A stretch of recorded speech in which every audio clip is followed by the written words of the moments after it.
'Di ba mga kaibigan, nung may nagtanong kay Sarah kung a-attend daw siya ng ano, SONA ni PBBM, ang sagot niya ay hindi daw, 'di ba? Bakit? Dahil sabi niya ay, kumbaga I assigned myself as a designated survivor, 'di ba? And pagkatapos ng mga salitang ito ni ano, ng mga salitang ito ni VP Sara, 'di ba mga kaibigan, eh talagang umalingaw-ngaw sa mundo ng social media, 'di ba? Ang daming mga pakahulugan na inibinigay. Welcome back mga kaibigan, 'di ba? Okay. Ulitin natin ito, no? Okay, ulitin natin. 'Di ba naalala niyo mga kaibigan na ano na tinanong si VP Sara tungkol po doon sa ano, kung dadalo siya o attend siya ng ano, ng SONA, 'di ba? Sabi niya, "Hindi because I assign myself as designated survivor," 'di ba? And after this ay naging usap-usapan na, naging viral sa social media yung mga pangungusap na yon ni VP Sara, 'di ba? And galit na galit din dito ang mga DDS, no mga kaibigan, kung papaano ininterpret ito ng iba ay galit na galit ang mga DDS, mga kaibigan. Ang sabi nila ay ano, sinisiraan na naman daw si Sara, 'di ba?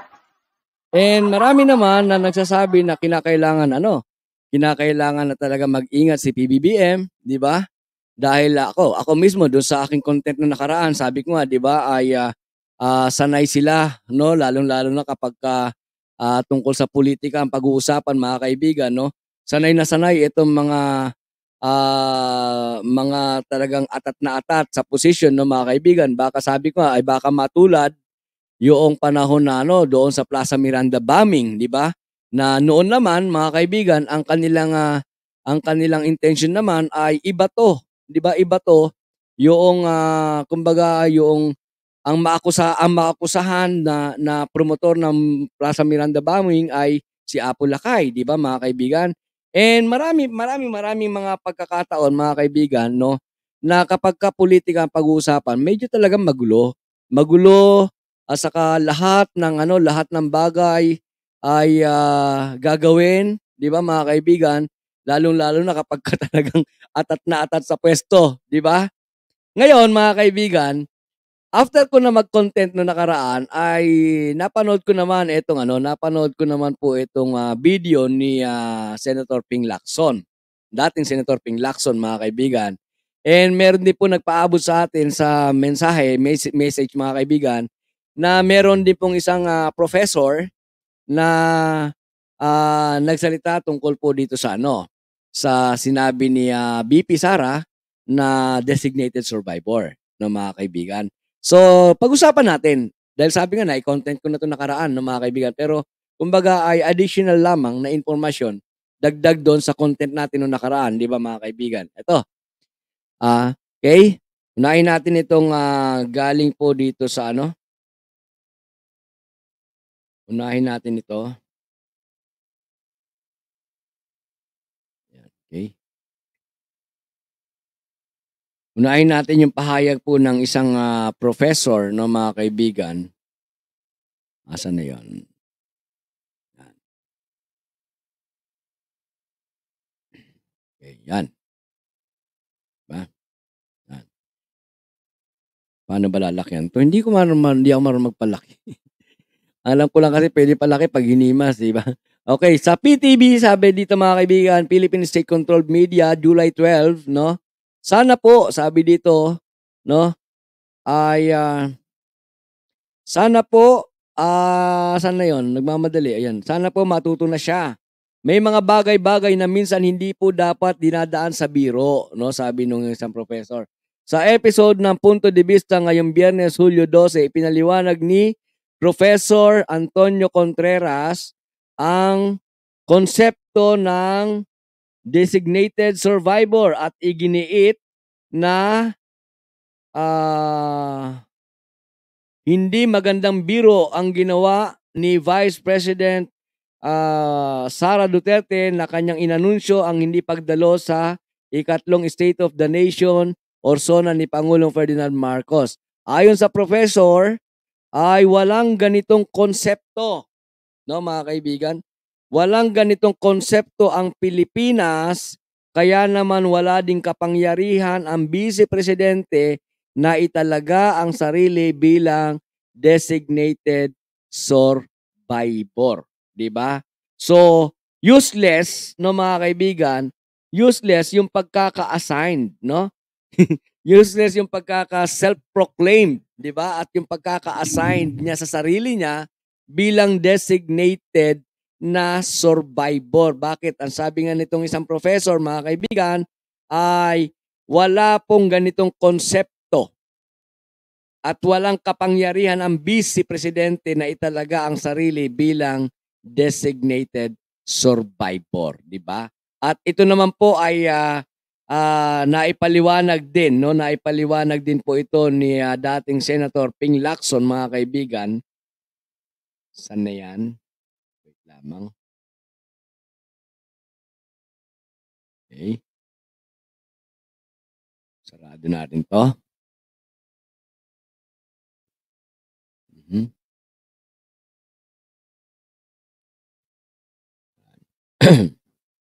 Panoorin natin 'to mga kaibigan, yung paliwanag po ni dating Senator Ping Lacson, mga kaibigan, sa isang interview sa kanya sa isang media outlet, no? Yan.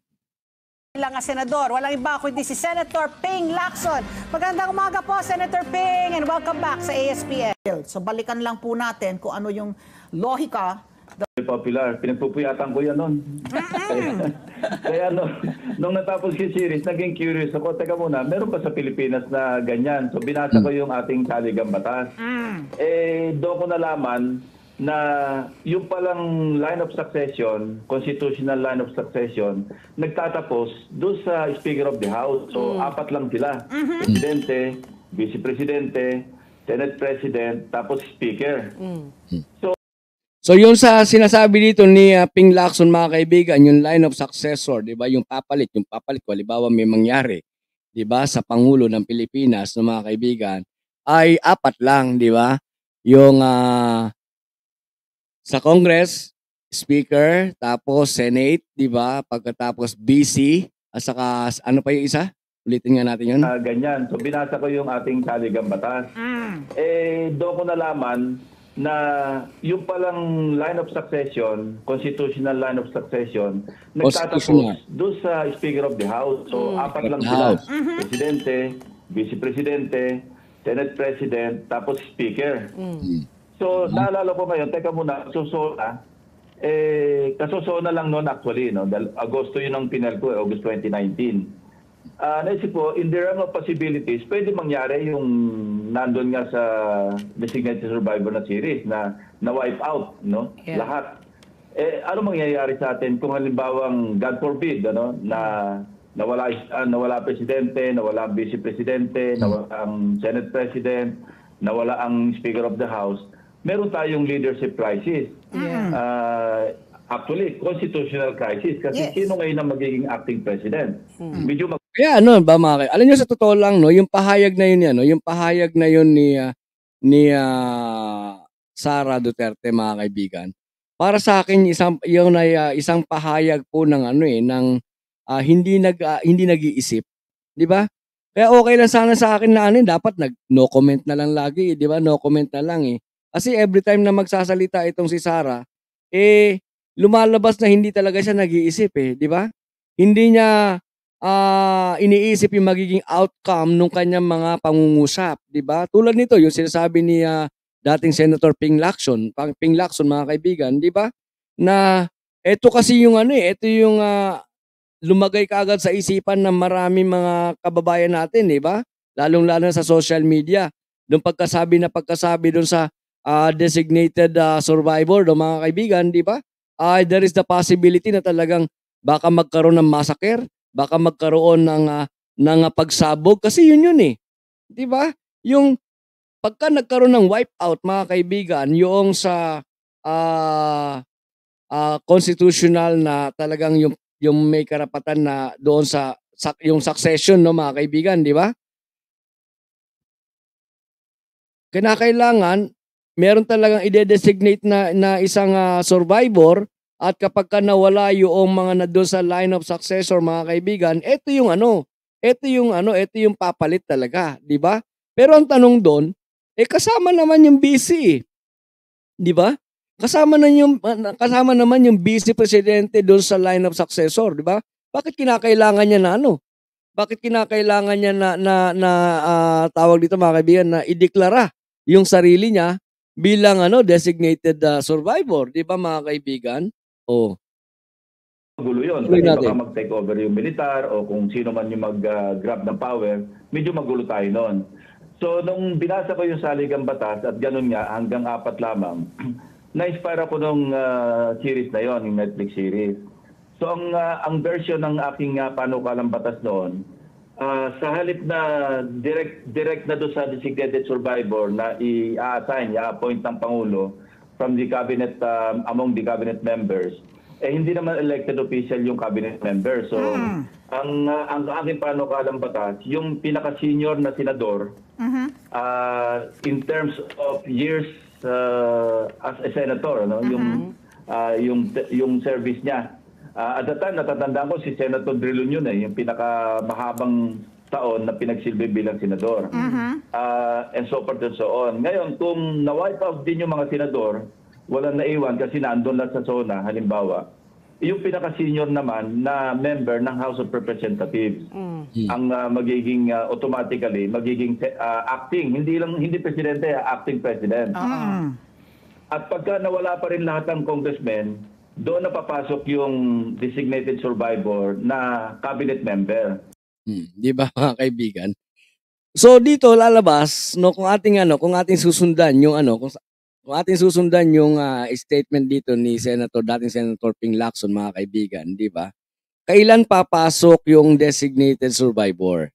Kapag ka na-wipe out na lahat, di ba? Ngayon, sino yung nagsabi na I assigned myself as a designated survivor? Sara Duterte. Ano ang posisyon ni Sara Duterte? Vice Presidente, di ba? Nasaan si Vice Presidente kung halimbawa may mangyari na hindi maganda, wag naman sana sa ating Pangulo? Automatic, di ba?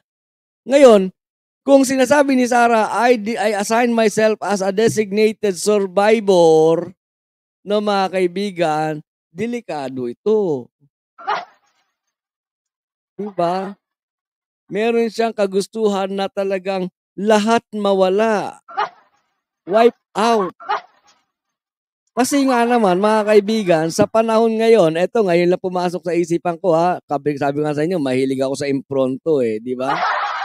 Kung halimbawa may mangyayari nga naman na hindi maganda, wag naman sana kay PBBM, di ba, papalit bilang presidente si VP Sara.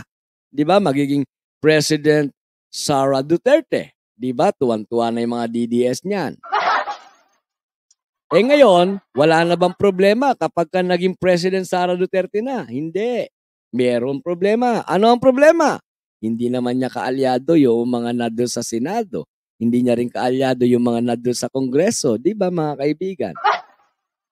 So dito, bigla lang pumasok sa isipan ko, mga kaibigan, na since Vice Presidente siya, kung may mangyari kay PBBM, siya ang talagang direct na kahalili kagad. Di ba, mga kaibigan? Unang-una, halal siya ng taong bayan. Di ba?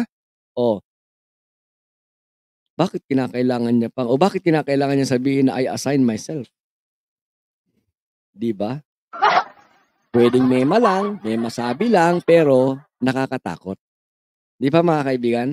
Pwede natin sabihin na mema lang talaga. May masabi lang talaga si Sara. Kaya lang, sabi nga, nakakatakot. Di ba? Nakakabahala. No, mga kaibigan? Alam naman natin. Di ba? Alam naman natin, mga kaibigan. No? Alam nating lahat. Di ba? Na kung ano ang kakayanan ng mga Duterte. Di ba? Alam natin lahat yan. Kaya nga may EJK Di ba? Pero whatsoever, mga kaibigan, sabi nga nung nakaraan na i-content ko tungkol dito sa designated survivor, di ba, mga kaibigan, ay kinakailangan lang din kinakailangan lang din po ng pag-iingat, di ba? Maging vigilant tayong lahat at talagang bantayan natin And ako, nung nakaraang araw na ikinontent ko to, di ba? Nanawagan tayo sa mga kapulisan, nanawagan tayo sa mga kasundaluhan, di ba? Ingatan ninyo, Pangulo. No? Ito ang panawagan ng mga Pilipino. Panawagan ng majority ng mga Pilipino, panawagan ng mga Pilipinong may pangarap, panawagan ng mga Pilipinong nais, naghahangad ng tunay na pagbabago. Di ba? Ingatan ninyo ang ating Pangulo. Dahil sabi ko nga mga kaibigan, wala na po tayong ibang Pangulo na pwede nating kakitaan ng tunay na pagmamalasakit para sa mamamayang Pilipino. Nakita na natin yan. Pagkatapos ni Apple Lakay, pumasok ang mga Aquino. Pagkatapos ng Aquino, pumasok ang iba-iba. Di ba? Nariyan ang Ramos, Macapagal, di ba? Estrada. Pagkatapos another, di ba? Another Aquino. Pagkatapos Duterte, di ba? Wala. Lalahatin ko na mga kaibigan, lalahatin ko na. Wala ni isa sa kanila. Ang masasabi natin, nagmalasakit, nagtrabaho para ipagmalasakit ang taong bayan. Bakit ko nasabi? Lahat sila, mga kaibigan, lahat sila. Ano ang ginawa nila sa Pilipinas? Ano ang ginawa nila sa mamamayang Pilipino? 'Di ba? Inilugmok nila. Inilugmok nila sa matinding kahirapan. Binusabos nila ang bayan. 'Di ba? Kaya nga panawagan natin dito habang nalalapit yung SONA. Hindi lamang sa SONA, mga kaibigan, 'di ba? Napakasipag ng ating Pangulo kung saan-saan nagpupunta. Nakalantad lagi. Pakiingatan. No? Pakiingatan ang Pangulo natin. 'Di ba? Oh. Metamorphosis, shout out, ha? So yun mga kaibigan. Yun lang yung ating umabot ako ng 1 hour and 48 minutes mga kaibigan. So kung meron po kayong mga karagdagan na issue, mga impormasyon at mga reaksyon dito sa ating napag-usapan, please don't forget to comment on our comment section. Lalong-lalo na po yung ating mga team replayer mga kaibigan ay binabasa ko po yan, minamarkahan ko yan, nire-reactionan ko yan mga kaibigan. And more on mga nababasa natin doon sa mga comment section ay ginagawa ko mga kaibigan kung kinakailangan nating gawan ng bagong ng ibang content, ginagawa po natin mga kaibigan. Okay? So, yun, basa tayo bago tayo maghiwalay mga kaibigan. Basa tayo at mag-shoutout tayo doon sa iba. Si Opaw M Vlog. Sabi ni Opaw M Vlog, shoutout sa iyo. Hindi na tayo makakita, Pangulo, bawal waldas 20M, isang kahati araw sa SONA. Ano raw? Kala ko pa naman nagmamalasakit talaga to mga kaibigan, no? Di ba? Nasanay kasi kayo kay Duterte, no? Di ba? Alam nyo mga kaibigan, no? Yung budget, 'di ba? Diyan sa isang araw na SONA ni PBBM, no mga kaibigan. Tingnan din ninyo, no, tingnan ninyo. At saka naman makikita naman talaga ninyo kung saan mapupunta yung budget na 20 million. Grabe naman kayo, 'di ba? Lalong-lalo na ngayon. 'Di ba? Lalong-lalo na kinakailangan natin ingatan, no? Kinakailangan natin ingatan ng ating Pangulo.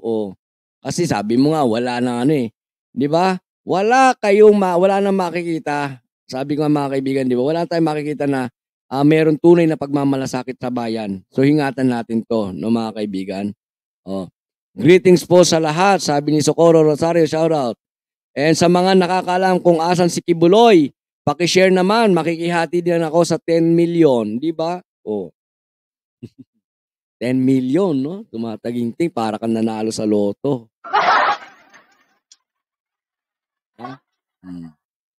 Sabi ni di kaya sinabi ni Sara yung para higpitan na palalo ni PBBM security sa SONA. Alam naman natin for sure, manggugulo mga kampon ni Duterte sa araw na yan.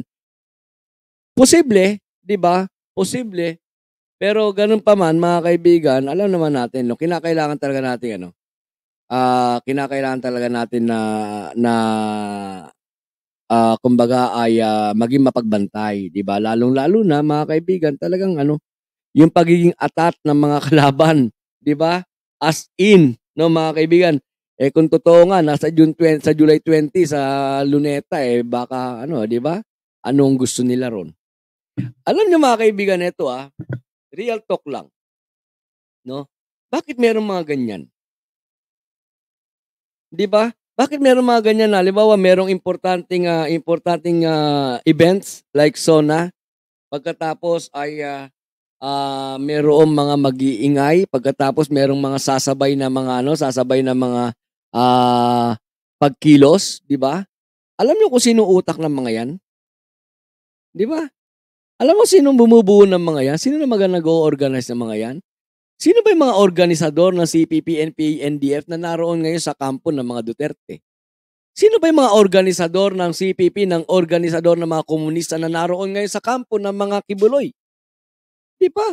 Pagkatapos sasabihin nila, sinira nila ang CPP, NPA, NDF.